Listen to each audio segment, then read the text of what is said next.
Class, please stand. Kim, please lead the prayer. In the name of the Father, Son, and Holy Spirit. Amen. Our Father, who art in heaven, hallowed be your name. Your kingdom come. Your will be done on earth as it is in heaven. Give us this day our daily bread, and forgive freely those who sin against us. Do not bring us to the test, but deliver us from evil. Amen. In the name of the Father, Son, and Holy Spirit. Amen. Good morning, class. Good morning, Sir Odal. Okay, before you take your seat, please arrange your chairs and pick up pieces of papers under your tables.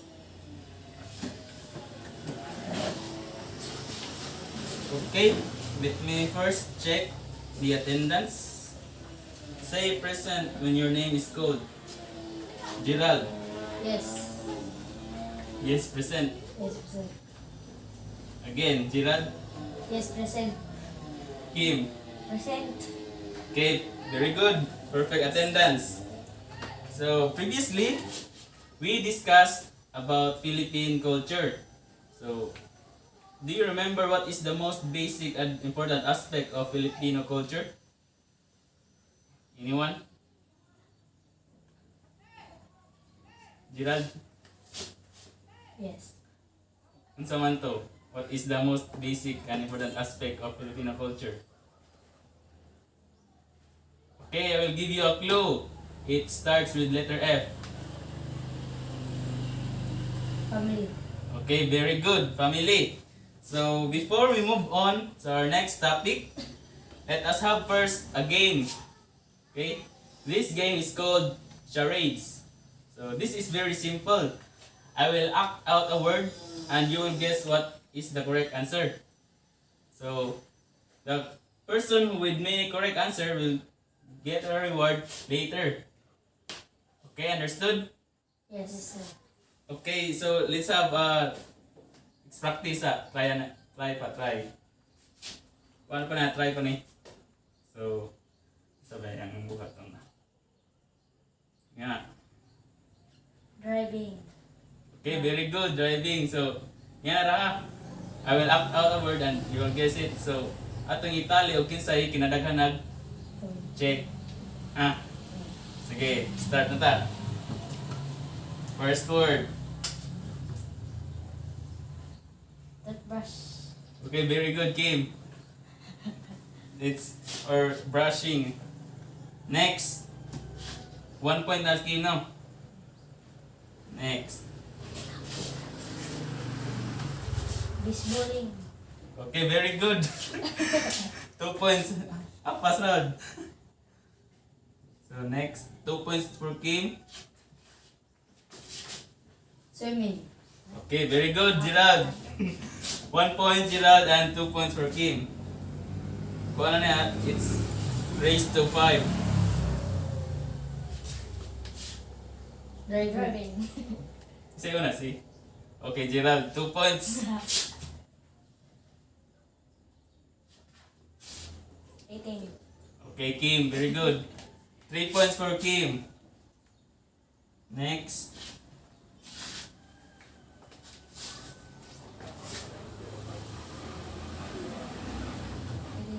Volleyball. Okay, very good. 4 Badminton. points. Anong dugay mo lagi? Oo na, pero yan naman. Ang gulo, kabadminton kayo. Okay, 4 points. This time, Rika, 4 points for Kim and 2 points for Gerald. Last one for, if Kim will answer the next one, he will be our winner. Okay, last. Next.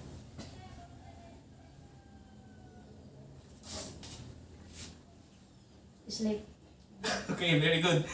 3 points for Gerald and 4 points for Kim. Sa baba.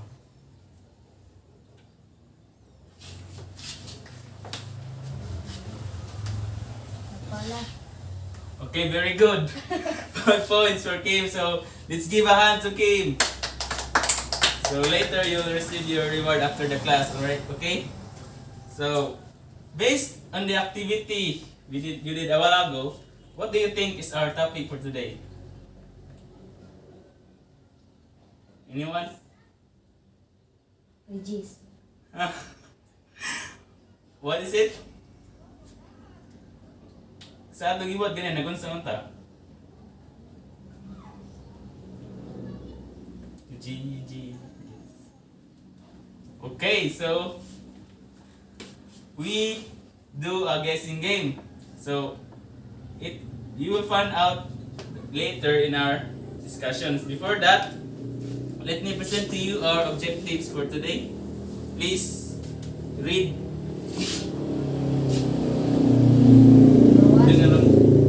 Together. Define inference and conviction. Next. Write an inference or conviction on the given scholarship. So lastly, Recognize the significance of making inferences and convictions. please come closer if you will, so that it will be readable. Para makaroon pa doon. So, our topic for today is inference and conviction. So, any idea what is inference? Okay, so proceed. Inference is an idea or conclusion that's drawn from evidence and reasoning. It is an educated guess. It's the act or process of inferring a hint or a hint or suggestion. So, based on its definition, inference is a conclusion or an idea based from the evidence gathered. So, the activity we did earlier, it's an example of inference because what I act is you guess what is you conclude what am I doing by looking at my actions. So that is an example of inference. It is an educated guess. Okay? Am I clear? Okay, let's proceed. So from the root word infer, what do you mean by infer? Please read, Kim.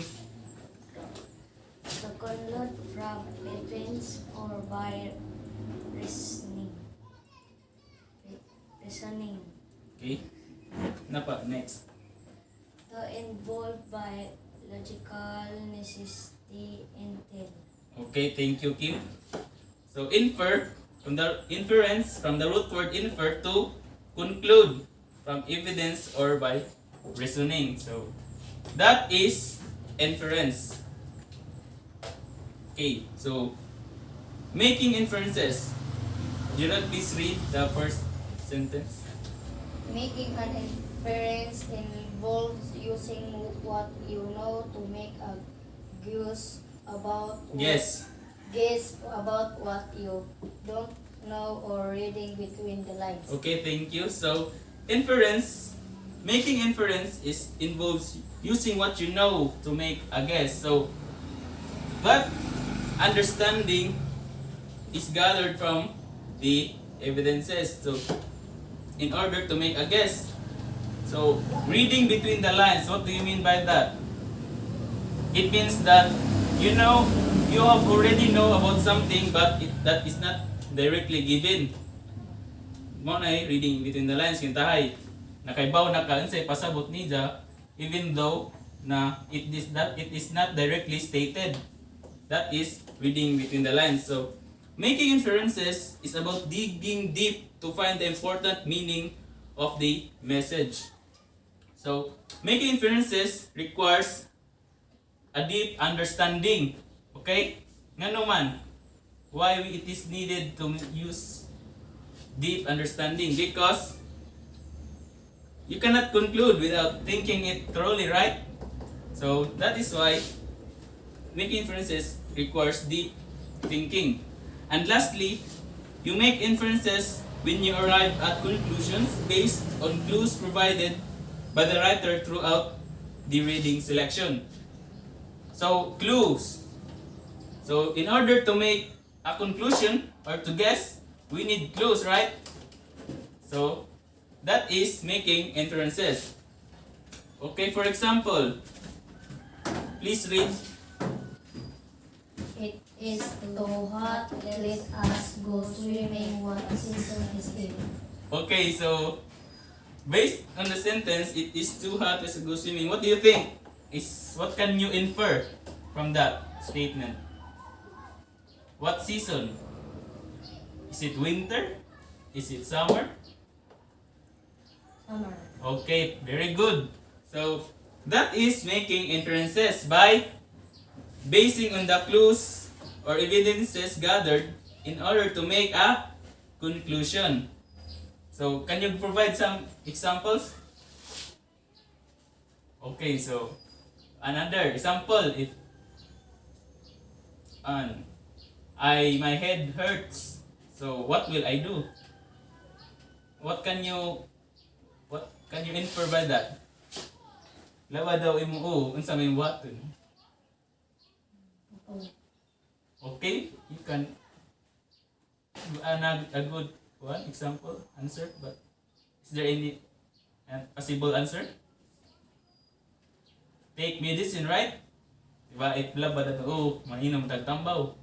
So that sleep or taking medicine is that is what you can infer based on the given statement.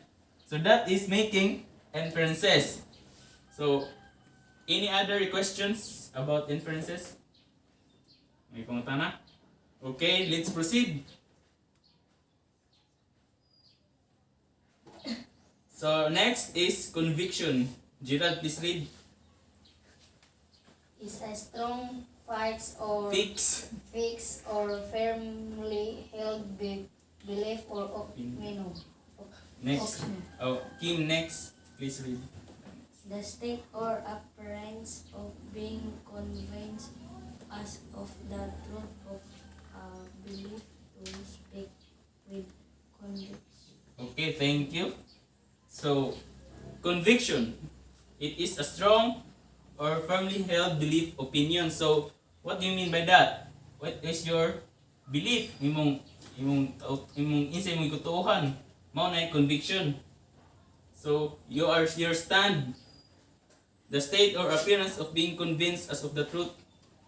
So, if you're convinced about something and you believe that it is true, that is your conviction. So, let's have some example sentence. It is our conviction in that a step forward has been taken. The religious conviction prevented them from taking up arms. So, first sentence means that sa ila kunong opinion or belief that a step forward has been taken. So, they base it on their beliefs or opinion, as well as the second sentences. So note that inference and conviction are two different things. Sa naglibog mo ba unsa man ang conviction o inference? So di ba, an inference is making a guess man to, di ba? Inference is making a guess or to conclude based from the evidence gathered, while conviction is a firmly held belief or opinion or stated. So inference is just like earlier. It is to conclude or to guess. What is our example earlier? That it is too hot, I want to go swimming. That is, what season is it? That is summer. So that is an example of inference. While conviction, it is making a stand about something. Okay? Okay, gets? Is there any more questions? Okay, I will just clarify for the conviction. For example, is there a statement that requires a possible solution, and you believe, and when your answer is something you believe that is right, that is conviction. Okay? So for example, conviction. Your Kim, in a situation, Kim got bullied by his friends. I-bully ka ni Gerald nga na. Yeah. Every day Gerald bullies you, you get hurt and you don't kanang di nakaganan sa eskwela. What will you do? Sa imong buhaton, what is the best thing to do? Para nimo. Mong sumbong ba ka sa iyong teacher? Or sumbong ka sa iyong parents? Or imong awayan, you fight back, Gerald? Unsa man imong buhaton ki? Magsuri. Di, si Gerald binubully. Gerald is bullied you. So, what will you do para Gerald will stop bullying you?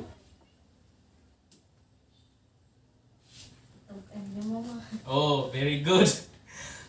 That is Kim's belief or opinion. That is an example of conviction, making the right decisions. Okay?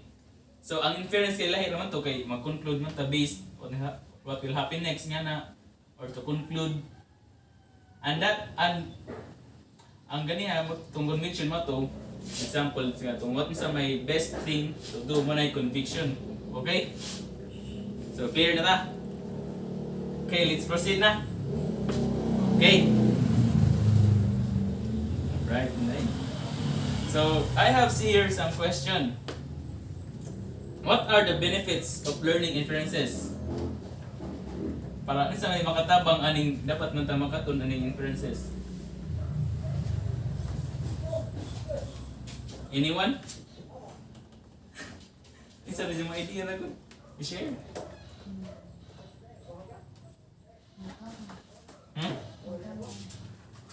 Please stand. Magatabang sa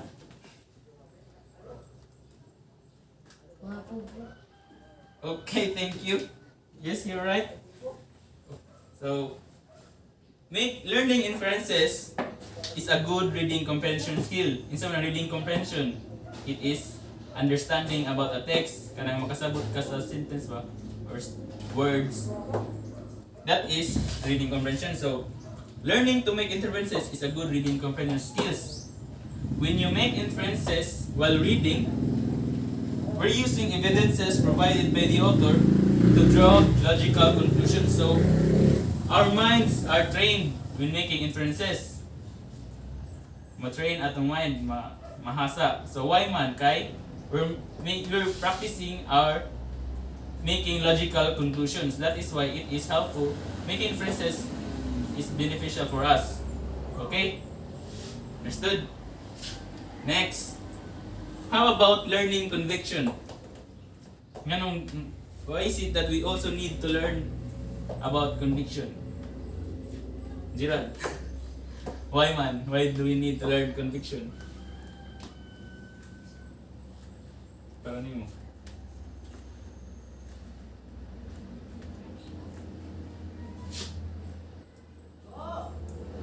Okay, so ikaw kay masig na idea. Okay, so we also need to learn the benefits of learning conviction is that it helps us practice making right decisions, di ba? Conviction is about making a stand, strong belief. So by learning conviction, we practice. It provides a good framework for an individual to make better decisions. It engenders a feeling of security by believing that they are right about something. So, ni-believe man ka nga sakto kada ning butanga imong stand. So, nag-practice man talana. So, it helps us to make better decisions in the future. That is conviction. Okay? Any questions? None? Okay, I hope you understand our lesson for today. So please prepare 1/2 size, 1/2 crosswise. We will have a test.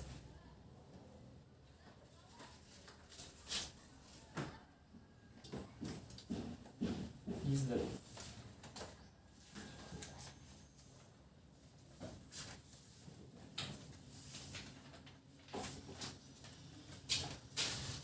So we have two types of test. Test one is inferences. So in test one, carefully read the following statements and give your inference based on the questions asked. Write the letter and the words of your answer. 2 points each. So you will choose only the correct answer and write the letter and the words of your answer. That is inferences.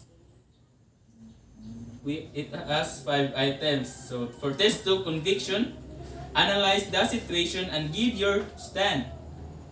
Same earlier, write the letter as well as the words and phrases of your answer.